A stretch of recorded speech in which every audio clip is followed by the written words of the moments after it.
Greetings, YouTube. I've been sent this screenshot a number of times tonight, unexpectedly from different people via the Line app. It is an image that is quite peculiar for a few reasons. You see, I have been pretty naive for a while in playing this game. I had no idea that there was so much money for people to make, to use their skills and their talents to clear content for people via some cash reward. This is what is commonly referred to as hiring a merc, logging into your account and clearing content. I guess this has been around since the game has been created, and this is not at all unique to Marvel Contest of Champions. In fact, I'm sure where any successful mobile game is, there are people who are looking to use their skills to make a profit. But the reason why this image is so peculiar, the reason why this video exists, is that this particular gentleman was live streaming, clearing of some content, and I've been told, though I'm not going to dive into the details, that this was for someone else's account, not his account. Why he chose to stream this on YouTube, I don't know. But during the actual run of the Abyss, this error message popped up. 168 hours worth of a ban. No login for, if you don't want to do the math, it's 7 days. It's a week. Which is concerning if somebody pays you to do a job and you can't finish the job for a week, and who knows, maybe they paid up front. I'm not saying this to say that this is a good thing or that this should be encouraged. I'm just saying it apparently happens every day. So the Abyss has the best rewards we've seen. It's the first chance at Tier 5 class catalysts. It's the first chance at 6-star awakening gems, including ultimately the generic 6-star awakening gem. But most importantly, it has some really amazing bonus items for those of you that finish in the top, 300, and certainly even more than that. So there's a lot of concern about people who are doing this, quote-unquote, fairly, that you're going to have a bunch of people who beat times or beat people who are trying to do it by themselves because you have somebody who is so good at this game that they can log into multiple accounts and finish a run for them.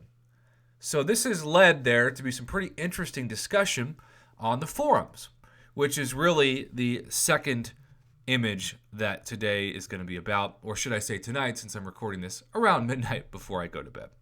So the great Seaton, and I really don't mean that sarcastically, he is a huge reason why I started my channel and always will be a huge inspiration in many ways, asked, at least I think he asked, it says Seaton said, I don't know if somebody's imposing their will on his name online, but I'm guessing he doesn't have an impersonator. It's actually him. What's the stance on Abyss of Legends and Mercs? Are hundreds of legit grinders going to lose out on Legends rewards to the same Mercs that run half the in-game whale accounts, or are Kabam actually going to put their foot down on this one? So it's a pretty ballsy question because he's calling them out, right? He's saying, look, half the in-game whale accounts are run by the same people. We know this. You know this. But with this new content, is there actually going to be something done?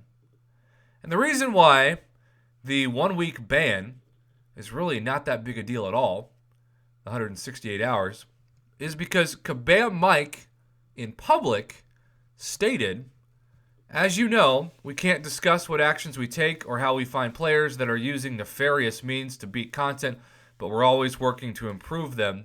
The next part of this post is really the takeaway for this video, and that is, the short answer is that we're aware that some might try and use Mercs, and we will not hesitate to ban those players permanently. Well, you just hesitated. I don't know what else to tell you.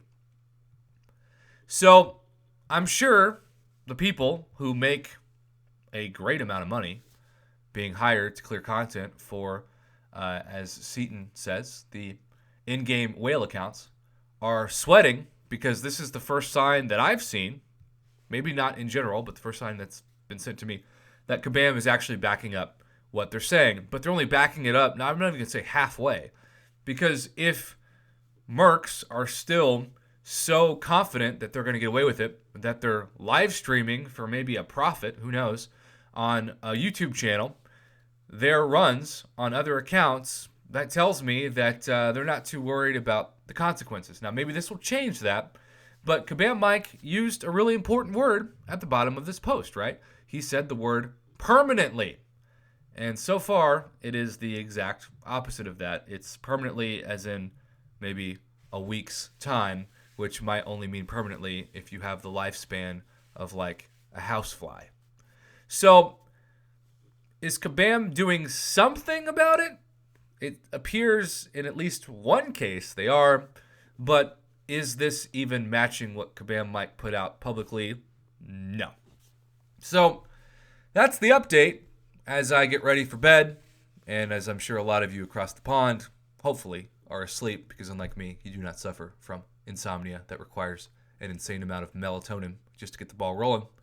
I have to say that my heart does go out to the people who, as always, are, as Seaton says in this post, legit grinders, because we've seen in gifting events and Lord knows how many other events, people who spend real time and real money of their own to try to get these Legends titles, and then they lose out because of the mercs and the bots and the mods and everything else. I've learned a lot in the past year, even the past 2 or 3 months, about kind of the black market of MCFC, as I like to call it. But in this case, we're just going to have to see. I still say that if people are live streaming, logging into others' accounts, and posting that publicly, they're not too worried about it. But maybe this will be the first sign that now they have reason to worry. What Kabam sometimes likes to do, and I think with the gifting event, maybe they were hoping this too, was to have things kind of die down and just forget about it, or to institute punishments that didn't necessarily fix the reason in the first place why this happened. I mean, I still think if Cal Whale had, his alliance had won first, would he have complained? Because I think that all the same kind of cheating happened in the gifting event of 2018. He just got first. So no harm, no foul. I don't know what his perspective was, but it seemed like the anger and ultimately the retirement stemmed from the fact that he got second more than anything. So I appreciate what Seaton said, and on the surface, I appreciate that Kabam Mike acknowledged it, but actions speak louder than words. And we're going to have to see if the permanent bans are actually a thing. Because for now, it appears like, at least in this case, they're not. And so it's sort of like a parent that says, if you do this one more time, I'm going to do X, Y, and Z. And they only do like X. So the kid's like, well, I got punished, but not really even half as much as I thought I would. So is it really going to deter me from doing it again? Probably not.